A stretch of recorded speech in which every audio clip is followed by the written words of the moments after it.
ධර්ම ශ්‍රවණාබිලාසී ශ්‍රද්ධා බුද්ධ සම්පන්න කාරුණික පින්වතුනි, මේ පින්වත් පිරිස දැන් මේ සූදානම් වෙන්නේ මේ සසර දුකින් මිදීම සඳහා අපි කෙරෙහි අනුකම්පාවෙන් තථාගතයන් වහන්සේ දේශනා කළ සද්ධර්මයෙන් ගොඩක් ශ්‍රවණය කරන්ට, විශේෂයෙන්ම මේ වස්සාන කාලය තුල පිළිවෙලට සූත්‍ර ධර්මයන් සජ්ජායනා කරලා ඒ තුල ඇති සූත්‍රගත අර්ථය මේ පින්වුතුන්ට පෙන්නලා මේ ජීවිතයත් හදාගෙන මේ දුක්සහගත සසරනොත් ඊතර වීම සඳහා සද්ධර්මයේ අවබෝධය ලබා දෙන අනුපිළිවෙලක එක්තරා අවස්ථාවක් අද. විශේෂයෙන්ම අද දවසේදී බුදුරජාණන් වහන්සේ දේශනා කළ ඒ ත්‍රිපිටක ධර්මයේ මජ්ක්‍ධිම නිකාය කියන කොටසට අයිති දෙවනි සූත්‍ර 50 අවසාන සූත්‍රය වන සංඝාරෝ සූත්‍රයයි අද අපිට සාකච්ඡා කරන්න ඉගෙන ගන්න තියෙනවා.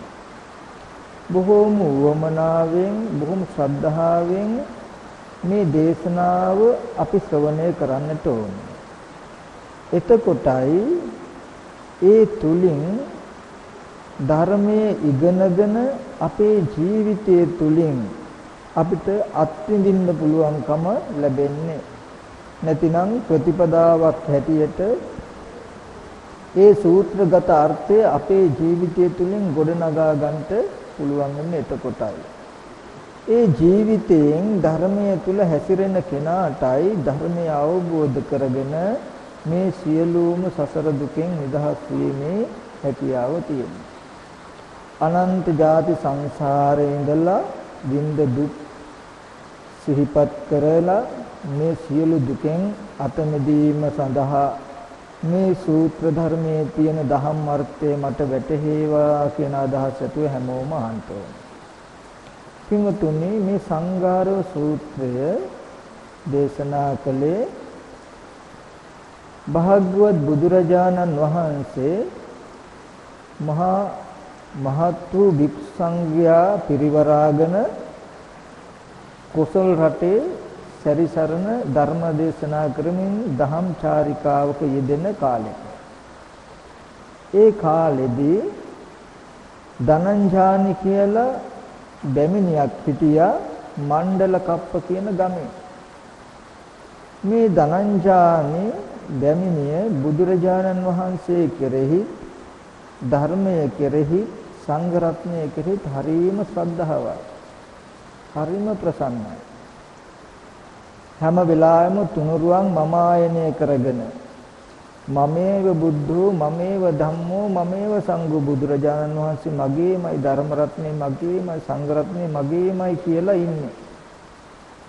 ඉතින් මේ ධනංජානි බැමිණි කිසියම් ගමනක් යනකොට හදිස්සියේ පාය පැටලිලා වැටුණා. පාය පැකිලා වැටුණු වෙලාවේදී බුදුරජාණන් වහන්සේ සිහි කරගෙන දොහොත් මුදුන් දීලා නමෝ තස්ස භගවතු වරහතෝ සම්මා සම්බුද්දස්ස කියලා 3 සැරයක් බුදුරජාණන් වහන්සේ සිහි කරලා වන්දනා කළා. මෙයාගේ වැඩේ ජීවිතේට මොනවා හරි ප්‍රශ්නයක් ඇති වුණත්, ගැටලුවක් ඇති වුණත්, අපහසුකමක් ඇති වුණත් තුනුරුවන් සිහි කරන එකමයි. ඉතින් මේ ධනංජානි බැමිණි බුදුරජාණන් වහන්සේ සිහි කරලා මෙහිම වන්දනා කරනකොට ඒ ගමේම හිටිය තව බොහොම දක්ෂ ව්‍යක්ත ත්‍රිවේදයේ පරතරට ගිය බමුණු මන්ත්‍ර ශාස්ත්‍රය හොඳට ඉගෙනගත්ත සංඝාරව කියලා තරුණයෙක්. ඔය මණ්ඩල කප්ප කියන ගමේම හිටියා. මේ තරුණයට ඇහුණා මේ ධනංජානි බැමිණි වැටෙන්න හදනකොටම නමෝ තස්ස භගවතු වරහතෝ කියන සද්ද ඇහිලා මේ සංඝාරව කියන මානවකයා මෙයා බොහොම දක්ෂයි වේදි ත්‍රිවේදී පරතරට ගිහිල්ලා බමුණු ශාස්ත්‍රයේ කෙරවලට ගිය හොඳ උගත් හොඳ බමුණන්ගේ සම්භාවනීයත්වයටපත් වෙච්ච තරුණේ. මෙයා මොකද කරන්නේ? අර ධනංජානේ බැමිණියට කියනවා මේ තරම් දැන උගත් ශ්‍රේෂ්ඨ බමුණු ඉද්දී හිස් මුඩු මහණෙක්ව සිහි කරලා මේ ධනංජානේ බැමිණි විනාශ වෙන්න හදනවා. තමන්ව නසා ගන්න හදනවා කියලා කිව්වා අර සංඝාරව කියන මානවකයා. ඒ වෙලාවෙද්දී මේ ධනංජානේ බැමිණි කියනවා පුත භද්‍රමුඛය බුදුරජාණන් වහන්සේගේ තියෙන සීලයත් ප්‍රඥාවත් නුඹ දන්නේ නැති හින්දා එහෙම කියන්නේ.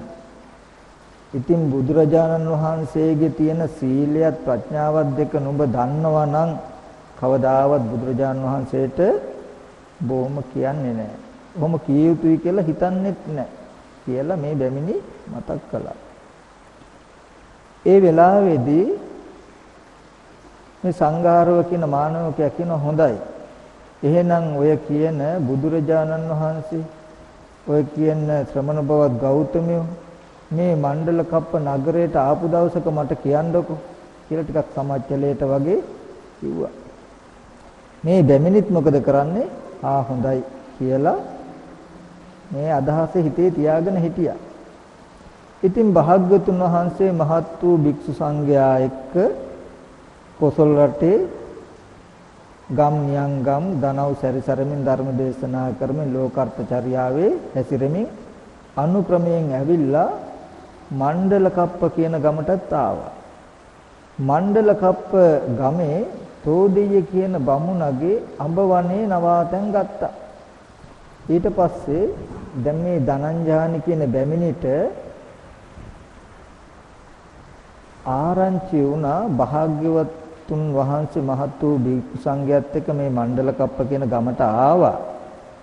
ඇවිල්ලා මේ තෝදෙය බමුණගේ අඹ වනයේ ඇසුරු කරගෙන වැඩ ඉන්නවා කියලා. ඒ වෙලාවේදී මේ ධනංජානේ බැමිණි මොකද කරන්නේ? අර සංඝාරව කියන බ්‍රාහ්මණ මානවකයා ළඟට ගියා. ගිහිල්ලා කියනවා පුත භද්‍රමුඛය ඒ භාග්‍යවත් වූ හරියට සම්මා සම්බුදුරජාණන් වහන්සේ දැන් මේ මණ්ඩල කප්ප කියන ගමට ඇවිල්ලා තෝදිය බ්‍රාහ්මණයාගේ අඹවනේ වාසය කරනවා. නුඹ යම් අර්ථයක් දැන ගැනීම සඳහා අවශ්‍යයි නම් දැන් ඔන්න ඒකට කාලේ ඕනනම් ගිහිල්ලා හම්බ වෙන්න. ඊට පස්සේ මේ සංඝාරව තරුණයා මොකද කරන්නේ?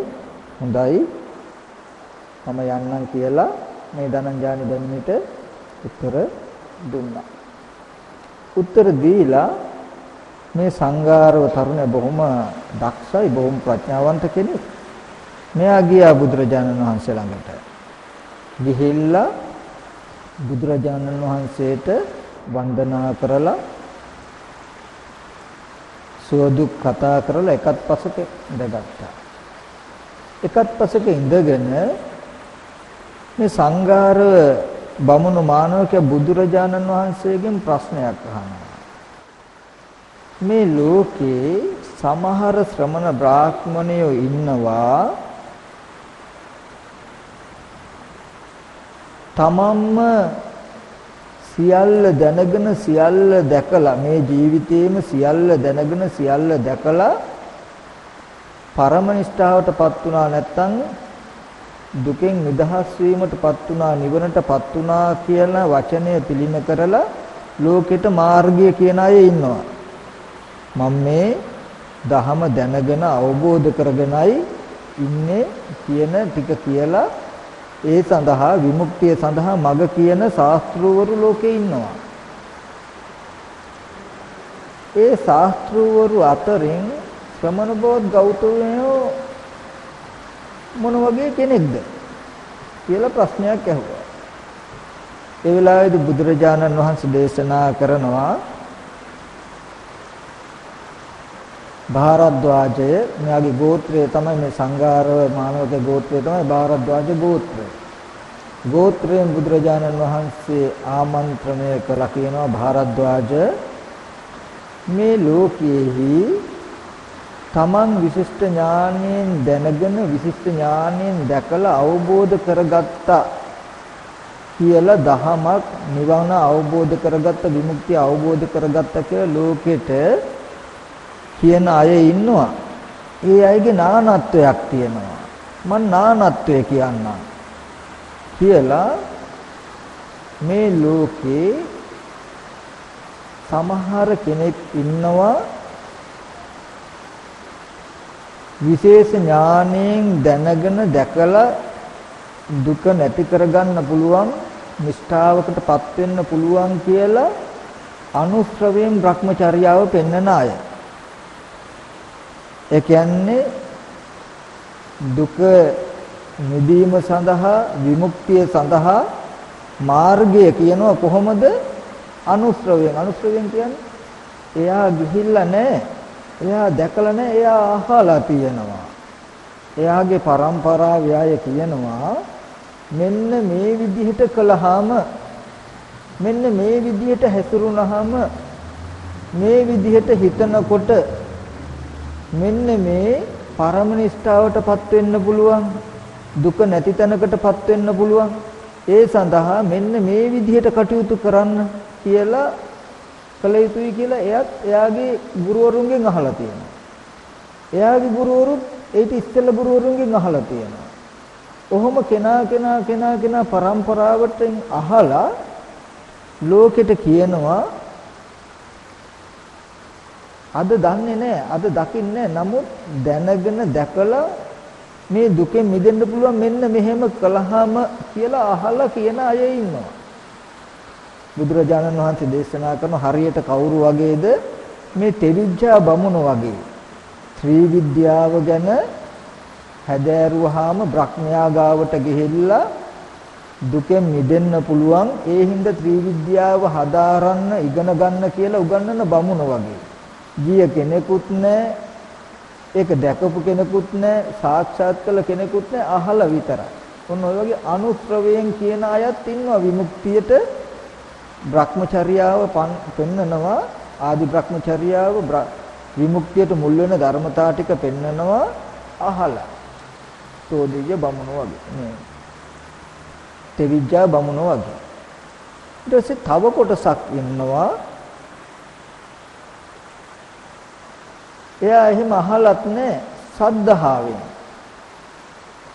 සද්ධාව කියන්නේ අහවල් බමුණෝ නම් අහවල් පිරිස නම් මේ පරම නිෂ්ඨාවටපත් වෙච්ච දුක නැති තැනටපත් වෙච්ච අය ඒ වගේ අය පෙන්නපු දේ හරි ඒ වගේ අය කියන විදිහට හැසිරුණොත් මේ දුක නැති කරන්න පුළුවන් කියලා කලින් කියපු බමුණෝ හෝ තව කවුරු හරි කියන දෙයක් ගැන ශ්‍රද්ධාව ඇති කරගන්නවා. ඔකයිති අපිට. එතකොට අපි වුණත් ශ්‍රද්ධාවක විතරක් පිහිටලා නිවන් දකින්න පුළුවන් වෙයි මෙහෙම කළාම කියලා ඉන්නවනම් නමුත් මෙතෙන්දී බුදුරජාණන් වහන්සේ පෙන්වනවා හරියට තර්ක විමර්ශී බ්‍රාහ්මණයෝ වගේ මේ ජීවිතේම නිෂ්ඨාවක් පනවන විමුක්තියක් ලබා ගන්න පුළුවන් කියලා පෙන්නලා භ්‍රමචර්යාව පෙන්නන ඔන්න ඔය ශාස්ත්‍රූ දෙන්නත් පෙන්නලා තව ශාස්ත්‍රූවරයෙක් ලෝකේ ඉන්නවා. පුබ්බේ අනුසුතේසු ධම්මේසු පෙර නොයසූ විරු දහම් තමන් තනියම දැනගෙන අවබෝධ කරලා විමුක්තිය පිණිස මඟ කියන ශාස්ත්‍රූවරයෙකුත් ඉන්නවා. මේ ජීවිතේම මිදීම පිණිස නිවන් දැකීම පිණිස මඟ කියන ශාස්ත්‍රූවරු තුන්දෙනෙක් එතකොට පෙන්වුවා.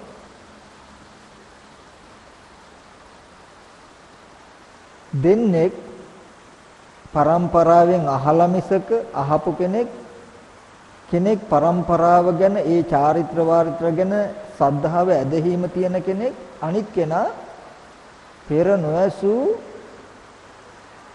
පෙර නොදැක්ක ධර්මයෝ තමන්ම නුවණින් දැනගෙන අවබෝධ කරගෙන ලෝකෙට කියන කෙනෙක්. සංඝාරව මානවකට කියනවා භාරද්වාජයනි මෙන්න මේ ආදි බ්‍රහ්මචර්යාව පනවන මේ ශ්‍රමණ බ්‍රාහ්මණයන් අතරින් පෙර නොයසූ විරු දහමක් තමන්ම දැන අවබෝධ කරගෙන බ්‍රහ්මචර්යාව ප්‍රකාශ කරන ශ්‍රමණ බ්‍රාහ්මණයෝ ඉන්නවා නම් ඒ අය අතරින් මමද එක්කෙනෙක්. ඒ කිව්වේ පෙර නොයසූ විරු ධර්මයන් අවබෝධ කරගෙන ලෝට දේශනා කරන ශ්‍රමණ බ්‍රාහ්මණයෝ කියන කාටද? සම්මා සම්බුදුරජාණන් වහන්සේලාට. ඒ සම්මා සම්බුදුරජාණන් වහන්සේලා අතරින් මමද එක්කෙනෙක් කියන එකයි බුදුරජාණන් වහන්සේ පෙන්වන්නේ. ඊට පස්සේ ඒ සම්මා සම්බුදුරජාණන් වහන්සේලා අතරින් නැත්තම් පෙර නොයසූ විරු දහම් තමන්ම අවබෝධ කරගෙන ලෝකෙට දේශනා කරන ශාස්ත්‍රූවරු අතරින් මමද එක්කෙනෙක් කියලා බුදුරජාණන් වහන්සේ දේශනා කරනවා. පෙර නොයසූ විරු ධර්මයේ කිසි කෙනෙකුගේ උපකාරයක් නැතුව මෙන්න මෙහෙමයි මම අවබෝධ කරගත්තේ කියලා තමන් වහන්සේ ධර්මය අවබෝධ කරගෙන විශිෂ්ට ඥාණයෙන් දැනගෙන දැකලා ලෝකෙට කියන්නේ මේ භ්‍රමචර්යාව පෙන්වන්නේ කියන එක පෙන්වන්නට මේ සංඝාරව මානවකයට භාරද්වාජ මානවකයට පෙන්වන්නට ඕනේ නිසා බුදුරජාණන් වහන්සේ තමන්ගේ බෝසත් අවදිය බුද්ධත්වයට පෙර පදං වීරිය කළ කාලය සිහිපත් කරවලා මෙන්න මෙහෙම කියනවා. භාරද්වාජයනි ඒ සම්මා සම්බුද්ධත්වයට පෙර චතුරාර්ය සත්‍ය අවබෝධ වෙන්න ඉස්සර වෙලා බෝධිසත්ව වූ මට මෙන්න මෙහෙම අදහසක් ඇති වුණා. මොකද්ද? මේ ගිහි ජීවිතය කියලා කියන්නේ හරීම සම්බාධ සහිතයි. නොයෙක් රාගාදී කෙලෙස් ඇතිවෙන්න ඉඩ තියෙන තැන. මේ ඒකාන්තයෙන් පිරිසිදු වටිනා වූ මේ භ්‍රමචර්යාවේ හැසිරෙනවා කියන එක ගිහි ගෙදරකට ලේසි නෑ. ගිහි ගෙදර ඉඳගෙන මේ භ්‍රමචර්යාවේ හැසිරීම පහසු නෑ. ඒ නිසා මම මේ කෙස් රැවුල් බාල කසාවත් ඇඳගෙන මහාන වුණොත් හොඳයි කියලා හිතුණා. එහෙම හිතිලා පහු කාලෙදී මම මොකද කළේ? තරුණ කාලෙම කළු කෙස් ඇති කාලෙම ජීවිතේ පළවෙනි වයසේදීම දෙමව්පියෝ කඳුළු වැපුණු මුහුණින් යුක්තව අඬද්දීම කසාවත් හැඳගෙන ගිහි ගෙදරින් මම ඇවිල්ලා මේ ශාසනය මහාන වුණා. කවුද මේ කියන්නේ? බුදුරජාණන් වහන්සේ කියනවා භාරද්වාජ මානවකට තමන් මේ භ්‍රමචර්යාව පිළින කරන්නේ නිකන් නෙමෙයි. දැන් මේ ගොඩාක් දෙනෙක් මාර්ගය කියනවා විමුක්තියට සත්වයන්ට දුක නැති වෙන්න එක එක්කෙනා එක එක මඟ කියනවා. ඒ මඟ කියන සමහර අය මඟ කියන්නේ තමන් දන්නේ අහලා අනිත් අය කියපු නිසා. තව කෙනෙක් මඟ කියන්නේ මේගොල්ලෝ කියන එක හරි වෙන්න ඇති කියලා ඇදහිීමේ. නමුත් බුදුරජාණන් වහන්සේ දේශනා කරනවා විමුක්තිය සඳහා නිර්වාණය සඳහා මම මඟ කියන්නේ එහෙම අහලවත් ශ්‍රද්ධාවකින්වත් නෙමෙයි. පෙර කාගෙන්වත් කවුරුවත් උගන්වන්නේ නැතුව මම්ම නුවණින් දැනගෙන අවබෝධ කරගෙනමයි මම කියන්නේ කියලා ඒකේ සහේතුක බව පෙන්වනවා මේ සූත්‍රයෙන්. ඒකේ අනුපිළිවෙල මම මෙන්න මෙහෙමයි කළේ කියන කාරණාව පෙන්වනවා. අන්න ඒ ටික පෙන්වන්න තමයි මේ සංඝාරව බ්‍රාහ්මණයට තමන්ගේ අතීත ජීවිතය ආවර්ජනා කරමින් තථාගතයන් වහන්සේ බෝසත් අවදිය ගෙනහැර දක්වන්නේ. ඊට පස්සේ ඒ මම අනගාരിക ශාසනයේ පැවිදි වෙලා කිං කුසල ගවේෂී කිං සත්‍ය ගවේෂී කුසලය මොකද්ද සත්‍ය මොකද්ද කියලා මම හැමතැනම හොය හොයා ගියා. එහෙම හොයා යනකොට මට ආරංචි වුණා ආලාර කාලාම කියලා තමන්ගේ પરම්පරාවෙන් ඒ ශිෂ්‍යයන්ට උගන්වන ගුරුවරයෙක් ගැන. මම මේ ආලාර කාලාමයන් ළඟට ගිහිල්ලා කිව්වා අවත්නි ආලාර කාලාමෙනි ඔබගේ භ්‍රමචර්යාවේ ඔබ පෙන්වන විමුක්ති මාවතේ හැසිරෙන්න මමත් කැමතියි. ඊට පස්සේ ඒ ආලාර කාලාම තවුසා මට කිව්වා බොහොම හොඳයි එන්න මේ දහම කියන්නේ අදහන්න දෙයක් නෙමෙයි විශ්වාසයෙන් ගන්න දෙයක් නෙමෙයි විශිෂ්ට ඥාණයෙන් Tamanටම දැක ගන්න පුළුවන් එකක්. ඇවිල්ලා මේ දහම ඉගෙන ගන්න මේ දහමේ හැසිරෙන්න කියලා. ඒ වෙලාවේදී මම ඒ ආලාර කාලාම කියන අදුරුවරයා ළඟ නතර වුණා. නතර වෙලා අවත්නි ආලාර කාලාමයනි ඔබගේ ඉගැන්වීම මොකක්ද කියලා ඇහුවා. අහනකොට ඒ සිය අදුරු પરම්පරාවෙන් ඒ ආලාර කාලාම තවුස්සගේ ආචාර්ය પરම්පරාවෙන් උගන්වපු දේ මට කිව්වා.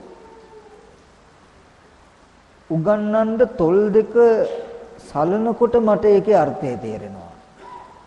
ඒගොල්ලෝ උගන්වන්න මුල් අකුරු උගන්වනකොට මට කියන දේ වැටහෙනවා. නොබෝ දවසකින් ඒගොල්ලෝ කියන දහම මම සම්පූර්ණයෙන්ම ඉගෙන ගත්තා. ඊට පස්සේ මට හිතුණා මේ ආලාර කාලාම තවුසා නිකන් අහලා විතරක් කියන කෙනෙක් නෙමෙයි. මෙයා පිළිපැදලා යම් දහමක් දකිනවා වගේ. ඒක ඇත්ත වෙන්න ඕනේ. ආලාර කාලාමට විතරක් නෙමෙයි ශ්‍රද්ධාව, සිහිය, වීරිය, ප්‍රඥාව, සමාධිය තියෙන්නේ මටත් තියෙනවා. මාත් මේක උපදවා ගන්න ඕනේ. ඊට පස්සේ මොකද කරන්නේ? ආලාර කාලාම තවුසගෙන් අහනවා මොන තැන දක්වාද මේක ඔබගේ ශාසනයේ තියෙන්නේ? ඊට පස්සේ කියනවා ආකින්චායතනෙ දක්වා තියෙනවා. මහණෙනි ඒ මම නොබෝ දවසකින් බොහොම ඉක්මනින්ම ඒ ආලාර කාලාම තවුස පෙන්නන විමුක්තියයි කියලා කියපු තැන උපදවා ගත්තා. උපදවාගෙන මම ගිහිල්ලා කිව්වා මෙච්චරද ඔබේ ශාසනයේ තියෙන්නේ? ඔව් මෙච්චරයි. ඔබ යමක් දන්නවනම් මාත් එක්ක දන්නවා.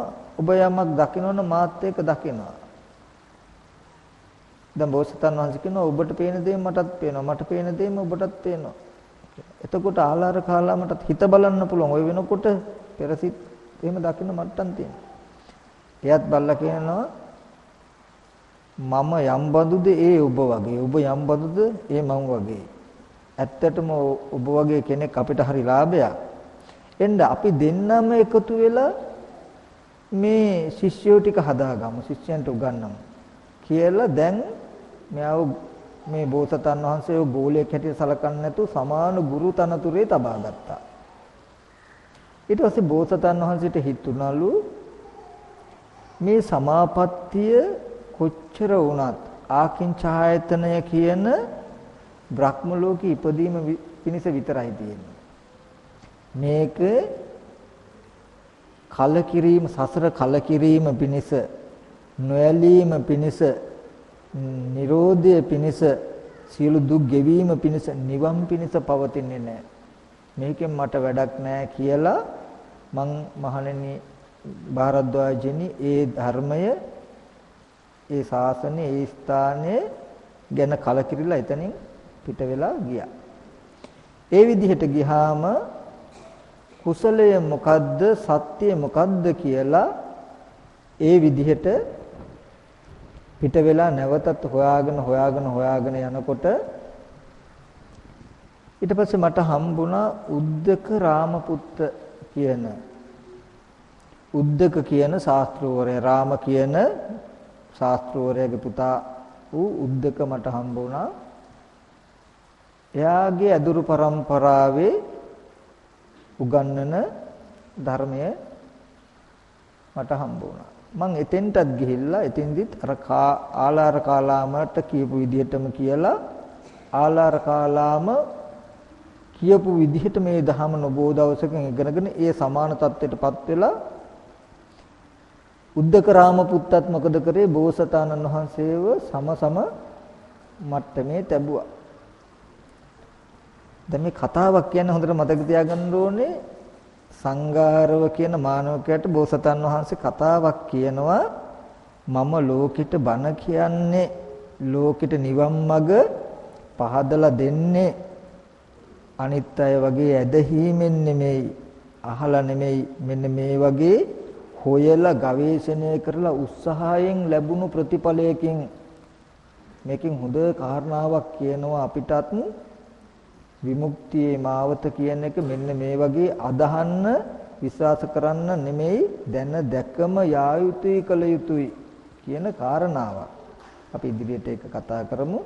ඊට පස්සේ බෝසතාණන් වහන්සේ උද්දක රාමපුත්ත ළඟ තියෙන ධර්මතාවයේ කලකිරිලා මේ දහම නේව සංඥා නා සංඥායතන කියන අරූපී බ්‍රහ්ම ලෝකයේ ඉපදීම සඳහා නම් පවතිනවා. නමුත් මේ දහම සුදුසු නැහැ සසර කලකිරීම පිණිස නොඇලීම පිණිස සියලු දුක් නැති කිරීම පිණිස නිවන පිණිස මේ දහම පවතින්නේ. බලන්න නුවණක තියෙන හැකියාව ලෝකෙට ඒ වගේ සමාපත්තියක් නෙමේ සාමාන්‍ය චිත්ත සමතයක් ඇති වුණත් ඒක ඇත්ත කොට ගන්න ලෝකෙක අට සමාපatti උපදවාගෙනවත් බෝසතාණන් වහන්සේ රැවටුනේ නැහැ. මේක සමාපත්තියක් මිසක විමුක්තිය නෙමෙයිනේ කියන තැනකින් හිතන්න දක්ෂ වුණා.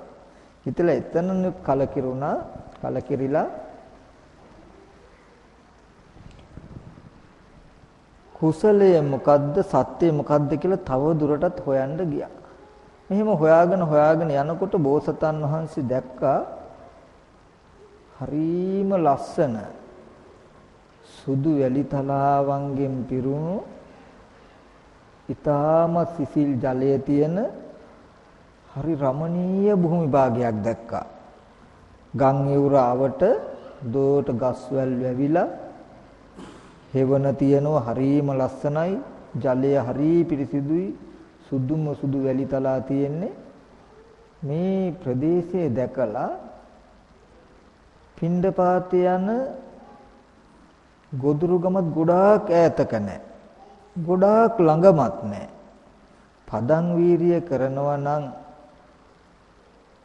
සසර ගෙවා ගන්න උත්සාහවත් වෙනවන යම් කිසි කෙනෙකුට බොහොම හොඳ තැනක් කියලා බෝසතන් වහන්සේට පෙවුණා මෙන්න මේ නේරංජනා නදී තීරයට එනකොට.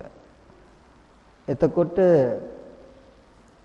එතන සේනා කියන සේනා නම් නියංගමට ඇවිල්ලා නියංගමේ ඒක තිබුණේ උරුවෙල් ජනපදයේ සේනානි නම් නියංගමේ මෙන්න මේ වැලි තලාව ළඟට ආවහම ඒ වටපිටාවේ තිබුණු දැකුම් කළු බව නිසාම පදං වීර්ය කරන කෙනෙකුට නම් මෙතන හරීම හොඳයි කියලා හිතිලා බෝසතාණන් වහන්සේ එතන නතර වුණා.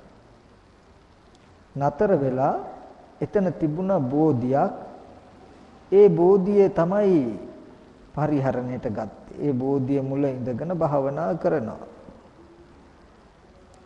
ඒ භාවනා කරනකොට බෝසතාණන් වහන්සේට පෙර නොඇසූ විරු ආශ්චර්යමත් උපමා තුනක් වැටහුණාලු. ඒ බෝමැඩ ගාව ඉන්නකොට නේරංජනා ගම් තීරේ ආශ්චර්යමත් කවදාවත් බෝසතාණන් වහන්සේට හිතිලා නැති. කාගෙන්වත් ඒ වෙනකොට ඒ වගේ උපමාවක් අහලවත් නැහැ. ඇති උපමාවක් වැටහුණා. මොකද්ද? යම් කිසි අමුලී දෙකක් අමු කියන්නේ කිරි සහිත අමුලී දෙකක් වතුරේ තියෙනවා. වතුරේ තියෙන අමුලී දෙකක් අරගෙන එකට අතුල්ලා ගිනි උපදවන්න හදනවා නම් කවදාවත් කවුරු හරි මේක අහනවා බුදුරජාණන් වහන්සේ භාරද්වාජ ගිනි උපදවන්න පුළුවන්ද? බෑ. කුමක් නිසාද? එකක් තෙත වතුරේ තියෙන්නේ එකක් අමුයි. අමුයි තෙත වතුරේ කියන ධර්මතා දෙකම නිසාම ගිනි නිපදෙන්නේ නැහැ. පාරද්වාජයේ මට පෙර නොඇසු විරු මෙන්න මේ ආශ්චර්යමත් උපමාව වැටහුණා. ඒ වගේ ඉතින් කෙනෙක් කයනෙදු කාමයේ තුල ඉන්නවනම් කෙනෙක් හිතිනිදු කාමයේ තුල ඉන්නවනම් මේ හිත කය කියන දෙකෙන්ම කාමයේ තුල බැසගෙන නම් ඉන්නේ. එයා අබහුයයි මේ ධහම සාක්ෂාත් කරගන්නට. එයා අබහුයයි මේ අර ලීකැල් දෙක ගිනි නිපදවන්නට අපහසුයි වගේ සියලුම දුක අවසන් කරගන්නට එයාට බෑ. පරමනිෂ්ඨා වූ නිවනට යන්න එයාට පුළුවන් කමක් නැහැ. ධ්‍යාන අභිඥා ලබා ගන්න එයාට පුළුවන් කමක් නැහැ කියලා තේරුණා. ඊට පස්සේ දෙවෙනි උපමාවක් වැටහුණා. ලී කෝටු දෙකක් තියෙනවා වතුර නෙමෙයි හැබැයි ගොඩ. හැබැයි කිරි සහිතයි අමුයි. වතුර නෙමෙයි ගොඩ බිමේ තමයි තියෙන්නේ. නමුත් ලී කෑලි දෙක කිරි සහිතයි. අමුයි. ඒ කිරි සහිත අමු ලී කෑලි දෙක එකට අතුල්ලලා ගිනි උපදවන්න හදනවා නම් ඒකත් බෑ කියලා තේරුණා. ඊට පස්සේ දෙවෙනි තුන්වෙනි උපමාව වැටහුණා. ගොඩ තියනවා වියලි. එහෙ දෙක ඇතුළුවොත් නම් ගිනි නිපදවා ගන්න පුළුවන්. ඒ වගේ පළවෙනි උපමාවෙන් දැක්ක වස්තුකාම ක්ලේශකාම කියන දෙකෙන්ම යුක්තව ඉන්නවා නම් එයාටත් මේ ජීවිතයේම දුක අවසන් කරගන්න බෑ.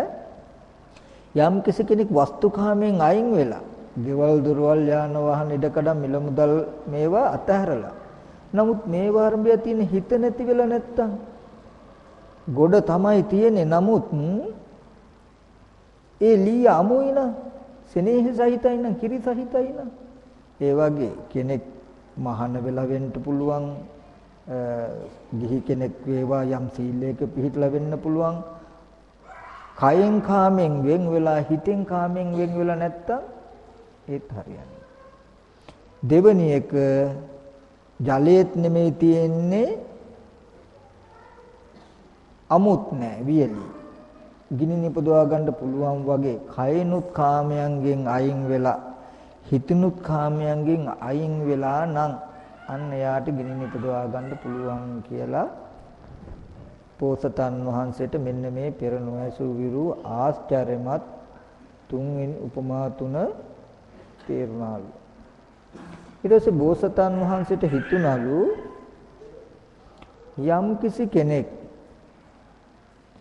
යම් කිසි කෙනෙක් මේ වස්තුකාම ක්ලේශකාම හිතිනුයි කයනුයි දෙකෙන්ම කාමය ඇසුරු කරගෙන නම් ඉන්නේ. එයා මොන විදිහේ තියුණු කටුකෝ උපක්‍රම කෙරුවත් දුකෙන් මිදෙන්න කියලා දුකෙන් මිදෙන්නේ නෑ නේද කියලා බෝසතාණන් වහන්සේට හිතුණලු.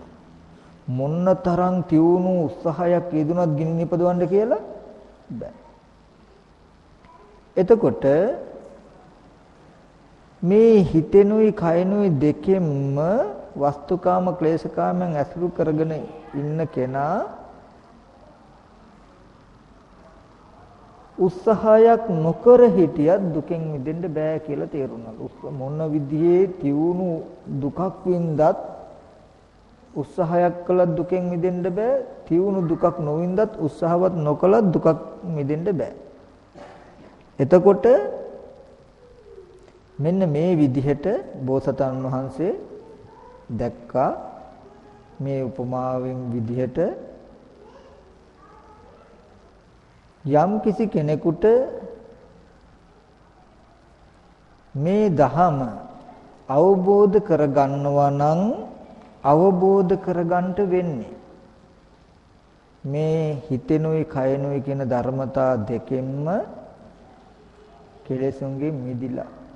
මෙන්න මෙහෙම හිතිලා දැන් බෝසතාණන් වහන්සේට තේරුණා කූරු කටුකු තියුණු දුකක් වින්දත් හිතෙන්නුයි කයනුයි කාමයෙන් බැහැරව ඉන්නවා නම් ඒ දුක විමුක්තිය පිණිස උපකාරයි මිසක විමුක්තියට උපකාරී නොවෙනව නෙමෙයි.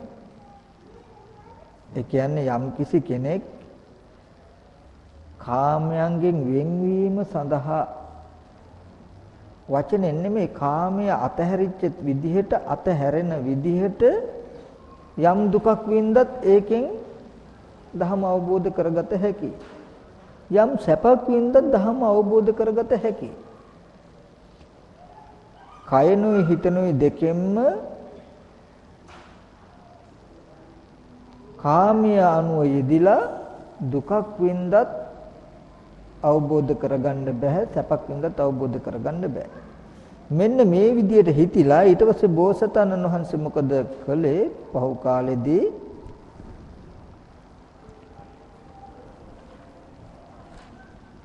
ඒ තමන්ට වැටහුණු උපමා නිසා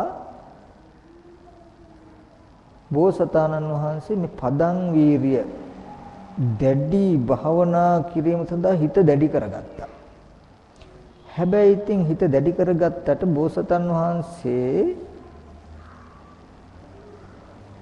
පටන් ගත්තේ ශරීරයට දැඩි දුක් දෙන ක්‍රමයකින්. ඇයි ඒකට හේතුවක් තිබුණා?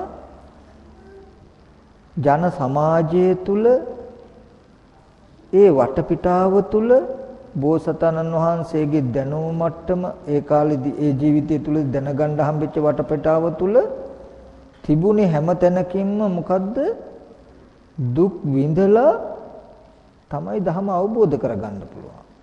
අර උපමාවෙන් තේරෙන බෝසතාණන් වහන්සේට මම දුක් විඳත් කාමයේ බලාපොරොත්තු වෙන්නේ නෙමෙයි නම් මගේ දුක් විඳීම නිෂ්ඵල එකක් වෙන්නේ නැහැ කියලා එහෙමත් තේරුණා. ශරීරයට සැප විඳලා විමුක්තියක් ලබන්න බෑ, දුක් විඳලා විමුක්තියක් ලබන්න ඕනේ කියලා අහලා තියෙනවා. මොකද මේ පස්වග මහණුත් දැන් මේ පිටිපස්සෙන් ඉන්නවා උපකාර කරන්න. ඊට පස්සේ බෝසතාණන් වහන්සේ මොකද කරන්නේ? දැන් කෙලෙස් නැති කිරීම පිණිස වස්තුකාමයෙන් දැන් අයින් වෙලා ක්ලේශකාමයට නිග්‍රහ කිරීම පිණිස පටන් ගත්තා. ඒ දැන් තේරුණානේ වස්තුකාම ක්ලේශකාම කියන දෙකෙන් අතහැරුණේ නැත්තම් දහමක් අවබෝධ වෙන්නේ නැහැ කියලා. දැන් තමන් වහන්සේට දැක්ක වස්තුකාමයෙන් අයින් වෙලා රජගෙදරින් දූ දරුවන්ගෙන් ඔක්කොගෙම අයින් වෙලා. නමුත් ඒ ආරම්භය තියෙන හිත, ඒ ආරම්භය තියෙන හිත කියනකොට මෙහෙම කාරණාවකින්ම අයින්න. සමහර විට දවස පුරා බෙදිම ඒ අරමුණ සිහි නොකර ඉන්න පුළුවන්. සිහි නොකර හිටියා කියලා ඒ සෙනෙහස හිඳිලා තියෙනවා, සෙනෙහස නැති වෙලා කියලා මයින්ඩ බෑ. කොයි වෙලාවක හරි ඕගොල්ලෝ හිතෙන් සිහි කරලා බලන්න, අරමුණක් සිහි කරලා බලනකොට ඒ අරමුණට ආදරේ හිතෙන ගතිය, සෙනෙහස හිතෙන ගතිය තාම හිතේ තියෙනවා නම් දකින්න කිරි හිඳිලා නැහැ. දැන් වෙන අරමුණ හිතා ඉන්නකොට රජගෙදර ගැන, රාහුල කුමාරයා ගැන බෝසතාණන් වහන්සේට හිතෙන්නේ නැහැ තමයි. බෝසතාණන් වහන්සේ හඳුනාගත්ත නොහිතෙන පමණකින් කිරි හිඳුනා නෙමෙයි.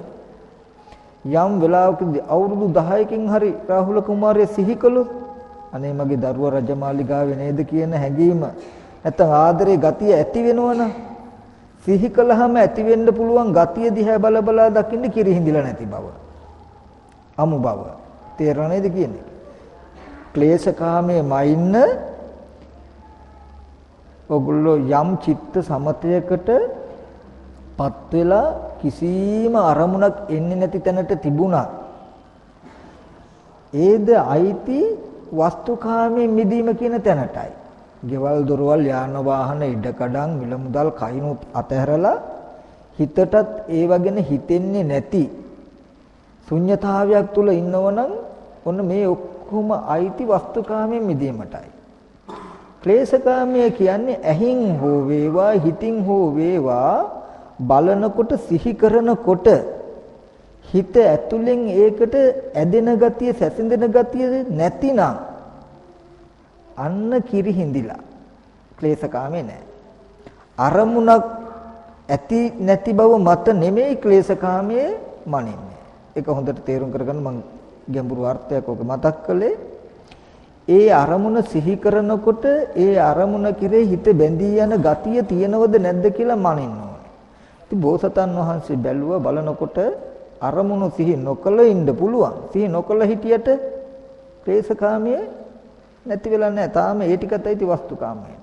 දරුවා හෝ රජමාලිගාව හෝ සිහි කෙරුවොත් බැඳෙන්න පුළුවන් ගතිය තියෙනවා කියලා දැක්කා. ඊට පස්සේ කුසල් සිතෙන් අකුසල් සිත යට කරගෙන බෝසතාණන් වහන්සේ පදං වීරිය පටන් ගත්තා. මොකද මේ ක්ලේශකාමයේ හිඳින්න. ඒකට ගොඩාක් ක්‍රම තියෙනවා. ඒකෙන් බෝසතාණන් වහන්සේ මුලින්ම පටන් ගත්තා මොකද්ද? යටි ඇඳේ දත් වලින් උඩු ඇඳේ දත් ටික තද කරලා හපාගෙන දිවෙන් තමන්ගේ තල්ල තද කරගෙන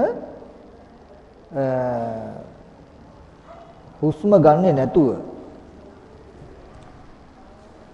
මේ දිවෙන් මේ උඩු තල්ල තද කරගෙන අකුසල විතර්ක කිසි දෙයක් එන්නේ නැති වෙන්න කිසි දෙයක් හිතෙන්නේ නැති වෙන්න හිතට නිග්‍රහ කරගෙන දැඩිව හිටියා. මුකුත් හිතෙන්නේ නැති විදිහට දත් හපාගෙන දිවෙන් තල්ල තද කරගෙන කිසි දෙයක් හිතෙන්නේ නැති විදිහට නොහිතා ඉන්න විදිය හුරු කළා. ඔන්න ওই විදිහට කළා ඊට පස්සේ ටික කලක් යනකොට බෝසතාණන් වහන්සේ හිතුණා මම අප්‍රාණික ධ්‍යානය වඩන්න ඕනේ. අර කියන ප්‍රාණායාම කරනවා කියලා. ප්‍රාණ යවන ධ්‍යානය කියලා බමුණන්ගේ තියෙනවා අප්‍රාණික ධ්‍යාන කියලා. මේ ආස්වාස ප්‍රස්වාස නොගෙන ඉන්න හුරු කරනවා. මොකද ආස්වාස ප්‍රස්වාසය ඇති වෙන්න සිතුවිලි වේගවත්. සිතුවිලි ඇති වෙනවා. ආස්වාස ප්‍රස්වාස සංසිඳෙන්න නවත්තන්න සිතුවිලි වේගය අඩු වෙනවා නතර වෙනවා. ඉතින් බෝසතාණන් වහන්සේ මොකද කරන්නේ?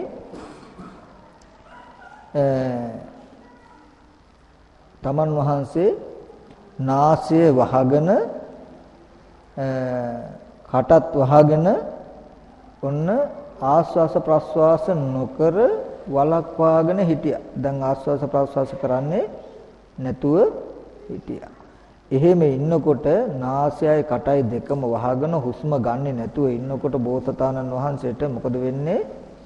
මේ අතිමාත්‍ර වෙහසක් අතිමාත්‍ර ශරීරේ 1000ක් කියලා නිම කරන්න බැරි තරම් වේදනාවක් වෙහසක් දැනුණා. ඒත් බෝසතාණන් වහන්සේගේ වීරිය අතහැරුණේ නැහැ. ඒ ශ්‍රද්ධාව අතහැරුණේ නැහැ. ඒ තරම් ඉවසන්න බැරුව බිම වැටෙනකම්ම ඒක කළා. ඊට පස්සේ බෝසතාණන් වහන්සේට මොකද උනේ? මේ විදිහට ඉන්නකොට කණෙන් හුලන් යන්න ගත්තා. ඒ පාර බෝසතාණන් වහන්සේ මොකද කරන්නේ?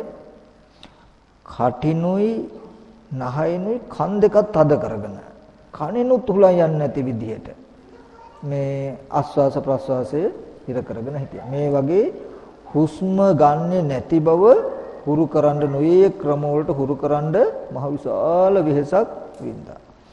ඒ විඳින ගමන් ඊට පස්සේ ඒක ගොඩාක් ප්‍රභේද තියෙනවා කීපයක්. මේ විදිහට හුස්ම ගන්නෙ නැති බව හුස්ම ගන්නෙ නැතුව ඉන්න හුරු කරන ධානය වඩන්ඩ හුරු කළා. ඒ හේතුවෙන් කූරෝ කටකෝ තියුණු දුක් වේදනා වින්දා. ඊට පස්සේ බෝසතාණන් වහන්සේට හිතුණා මං දැන් ආහාරත් නවත්තන්න ඕනේ. ඊට පස්සේ බෝසතාණන් වහන්සේ මොකද කරන්නේ? ඒ අදහස හිතෙනකොට දෙවියෝ ඇවිල්ලා කිව්වා ආහාර නවත්තන්න එපා. ආහාර නැවැත්තුවොත් මේ ශරීරේ රෝම කූප ඇතුලෙන් අපි දිව්‍ය ඕජස් ඇති කරනවා. බුදුරජාණන් වහන්සේ කල්පනා කරනවා එහෙම වුණොත් ආහාර අනුභව නොකර ඉන්නවා කියලා මං කරන එක මුසාවක් වෙනවා. ඇයි දෙවියෝ රෝම කූප ඇතුලෙන් ආහාර ඕජස් ඇති කරන මම මෙහෙන් ආහාර ගන්න නැතුව ඉන්නවා කියලා එකක් කරන බොරුවක් නේ. එහෙනම් දෙවියන්ට කිව්වා එපා කියලා. ඊට පස්සේ බෝසතාණන් වහන්සේ මොකද කරන්නේ? කඩල යුස ටිකක් මුං ඇට යුස ටිකක් මේ විදිහට ඊට පස්සේ කඩල ඇටයක් මුං ඇට ඇටයක් මේ විදිහට බුදුරජාණන් වහන්සේ මේ සූත්‍රය නෙමෙයි ආර්ය පරිණිරසන කියන සූත්‍රයේ තියෙනවා. මුං ඇටයක් වළඳලා හිටියා කිව්වහම සාරිපුත්ත ඔබට හිතෙයි එදා මුං ඇට නම් මහා ලොකු ඒවා කියලා. සාරිපුත්ත අද මුං ඇට තරම්ම තමයි එදා මුං ඇටක් කියලා බුදුරජාණන් වහන්සේ දේශනා කරනවා. මෙන්න මේ වගේ කඩල ඇටයක් මුං ඇටයක් කවුපි ඇටයක් වළඳලා හිටියා. මේ විදිහට ආහාරය ප්‍රතික්ෂේප කිරීම නිසා මගේ මේ ශරීරය සම්පූර්ණම සේ වෙලා ගියා. බෝසතාණන් වහන්සේ දේශනා කරනවා ඉඳගෙන ඉන්න මේ නිසීදන මාංශ දිය වෙලා හරියට ඔටුවෙක්ගේ මේ මොල්ලිය වගේ වුණා. කොඳුයට පෙළ හරියට කළුවැල් පුරුක් ටිකක් වගේ වුණා. මෙන්න මේ වගේ සම්පූර්ණ ශරීරය කුස වෙලා ගියා. ඉතින් මේ විදිහට උත්සාහවත් කරලා කාලයක් යනකොට මට හිතුණා අතීතයේ යම් කිසි කෙනෙක් වීරිය කළා නම් මගේ වීරිය ඊට වඩා අඩු නන්නේ. අනාගතේ වීරියයි කියලා යමක් තියෙනම් මේට වඩා වැඩි වෙන්න නම් බෑ. කල යුතු හැම වීරියක්ම මම කළා නමුත් ධහම අවබෝධ වුණේ එහෙනම් මේක නෙමෙයිද මග වෙන මගක් නැද්දෝ කියලා හිතුවා. එහෙම හිතනකොට මට මතක් වුණා එදා පුංචිම කාලේ පියා වූ සුද්ධෝදන රජු සීසාන තැන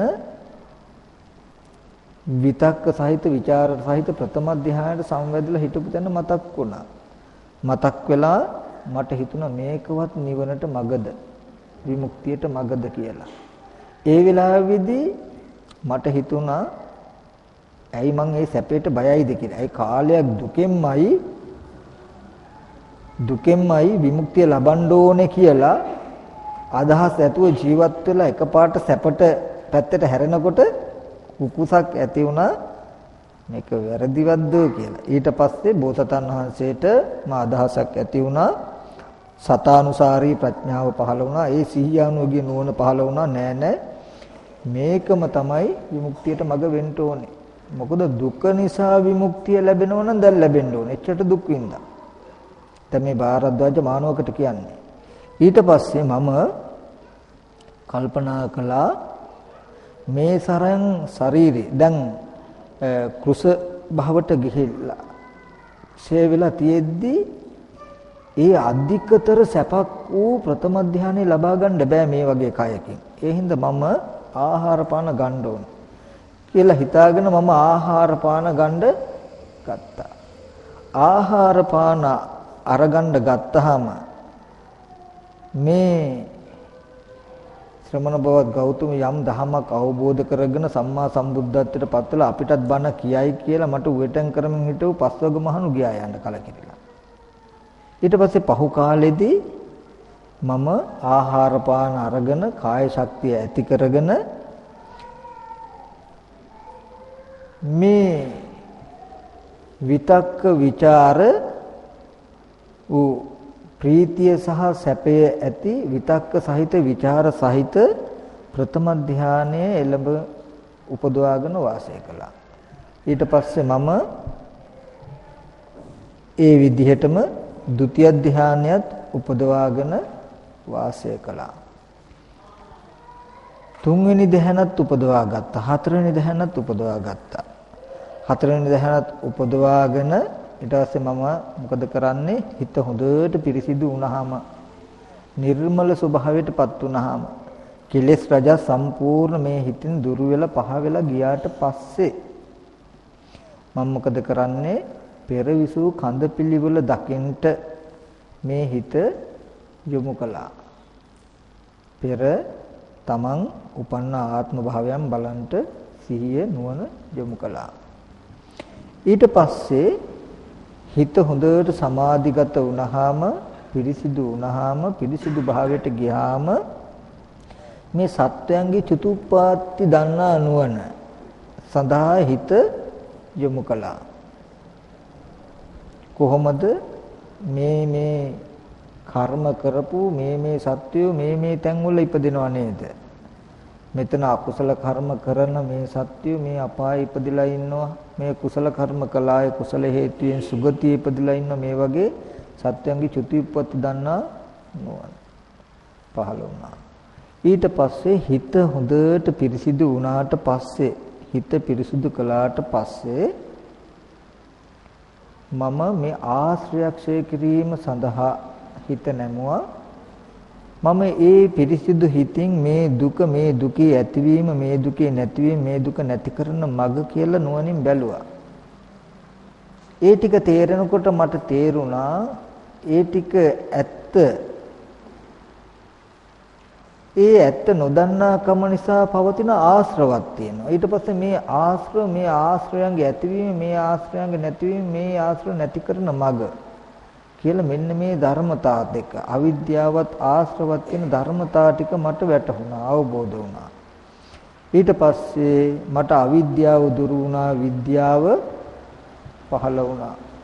මත්තේ කල යුත්තක් නැහැ නිවන පිණිස කියන මේ ඥාන දර්ශනයත් එළඹ සිටියා කියලා භාරද්වාජ මානවකට බෝසතාණන් වහන්සේ මං මේ විමුක්තියේ මාවත ලෝකෙට කියන්නේ ශ්‍රද්ධාවෙන්වත් අහලවත් නෙමෙයි, මෙන්න මේ වගේ වීරියවත් වෙලා යම් පුරුෂයෙකුට කරන්න පුළුවන් නම්, දකින්න පුළුවන් නම් ඒ විදිහට කරලා දැකලයි කියන්නේ කියලා තමන් වහන්සේ ලෝකෙට ධර්මයේ දේශනා කරන්නේ අහේතුකව අනුන්ගේ කනවැලේ එල්ලිලා අනුන්ගේ උපකාරයකින් නෙමෙයි, මෙන්න මෙහෙමයි කියලා බෝසතාණන් වහන්සේ බුදුරජාණන් වහන්සේ භාරද්වාජ මානවකට උත්තර දුන්නා.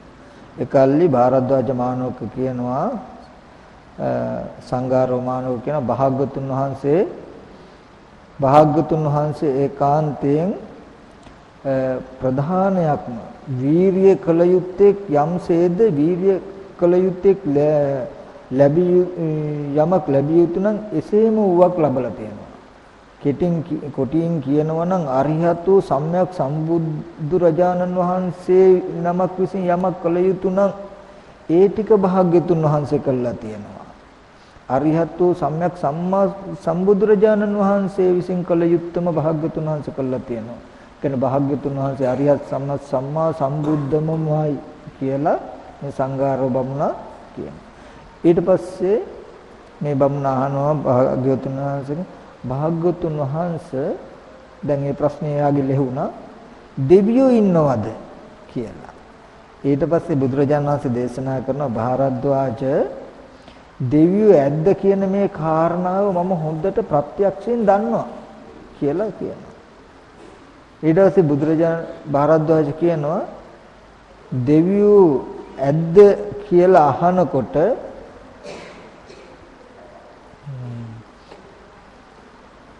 භාග්‍යතුන් වහන්සේ දේශනා කරනවා දෙවියෝ ඉන්නවා කියන මේ කාරණාව මා විසින් දන්නවා කියලා.